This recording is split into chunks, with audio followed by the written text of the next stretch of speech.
গোটেই অসমৰ মানুহে আপোনালোকৰ পৰিয়ালটোৰ কাৰণে দুখ কৰিছে।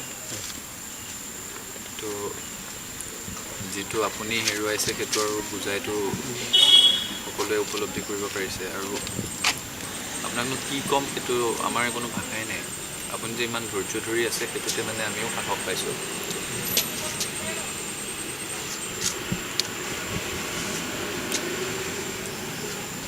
সকাম নিকামখিনি কৰিছে?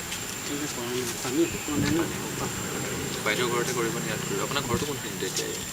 মই এতিয়া এই ৰাস্তাটোতে সোমাই যাব লাগিব। ঘৰটোতো পানী চাগে এতিয়া পলস পৰা।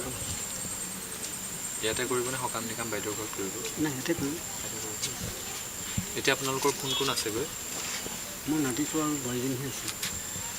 ডাঙৰ দৰে বিয়া পাতিছে?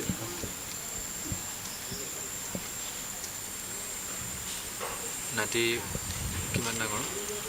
1.5 বছৰ আছে। 1.5 বছৰ। ডাঙৰ দৰে বিয়া পতা কিমান দিন হৈছে? সি বিয়া পতা কেইবছৰ হৈছিলে? 4 বছৰ হ'ল। আপুনি তেওঁলোকৰ ঘৰৰ কাষৰে নেকি?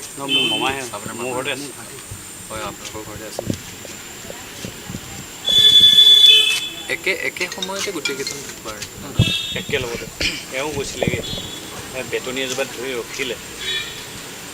প্ৰথমতে এওঁ আহিছিলে, ছোৱালীজনী আহিছিলে আৰু মামী আহিছিলে। নহয়, গোটেই দুটা হৈ গ'ল। ৰ'ব, কথাটো ভালে কথাটো কৈ দিয়ক।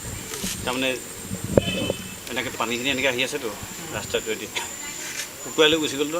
তাতে দুটা সুঁতি ফাটি গ'ল, মানে পথাৰ ডোখৰত দুটা ফাটি গৈছে। মানে যাওঁতে এওঁ গুটিটা লৈ গুচি গ'ল, এইফালে আহিলে মানে আহিলতে সেই বেত গছ এজোপাত ধৰি ৰখিলে।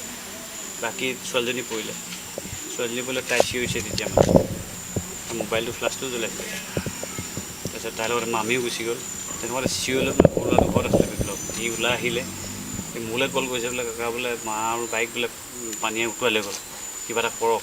এনেকৈ বুলি ফোন কৰিছে আৰু সিও মাক আৰু বাইকক বচাবলৈ সিও জঁপিয়াই দিলে। সি যিহে জঁপিয়াই দিলে, সি চিঞৰি দিলে। ককায়েক আছিলে ডাঙৰ বিদ্যুৎ, সিও আহিলে, সিও বচাবলৈ, সিও জাপ দিলে মানে বচাবলৈ বুলি। সেই তেতিয়া গোটেই চাৰিজনেই আপোনাৰ চকুৰতে হৈছে। মোৰ পৰিবাৰ আৰু ছোৱালীজনী চকুৰ আগত বুলি ক'ব লাগিব। মই অলপ আঁতৰত আৰু মই তাৰমানে হ'ল আহি থাকোঁতে সিহঁতি অলপ মইতো অসুখীয়া তাৰমানে। কি অসুখ হৈছে? টিবি হৈছিলে। মানে লাহে লাহে আহি আছোঁ, তহঁতি যা একবাৰ কৈছোঁ আৰু তাৰমানে মই তহঁতি আগবাঢ়ি গৈ থাক, মই পাছে পাছে গৈ আছোঁ। মানে ধৰক বৰ বেছি হেৰি নহয় আৰু তাৰমানে গছজোপাতকৈ অলপ দূৰ হ'ব আৰু প্ৰথম মই উটুৱাই নিওঁতে দেখা নাই, তাত চিঞৰিছে যে তেতিয়াহে গম পাইছোঁ উটুৱাই নিলে। মোকো তেতিয়া সেই সৰুতে লৈ গুচি গ'ল। এনেকুৱা দুটা সুঁতি হৈ গ'ল, এটা সুঁতিত সিহঁতি গুচি গ'ল, এটা সুঁতিত মই গুচি গ'ল। মই এনেকৈ সোমাব জাপ খাব নোৱাৰিলোঁ তাৰমানে।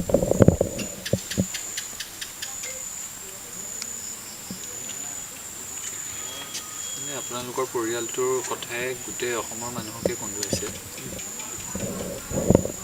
আমি ইয়াতে সাহাৰ্য দি আছিলোঁ ক'ৰবাত, তাৰপাছত ভাবিলোঁ যে আপোনাক মাত এষাৰ দি যাওঁ। আৰু পানী কমাৰ পিছত যিহেতু সকাম কৰিব, সকামত লগাবৰ কাৰণে আমি সামান্য কিবা এটা আপোনাৰ হাতত দি থৈ যাব বিচাৰিছোঁ। সেইটো আপুনি ৰাখি থৈ দিয়ক। সামান্য কিবা এটা আপোনাৰ হাতত দি গৈছোঁ।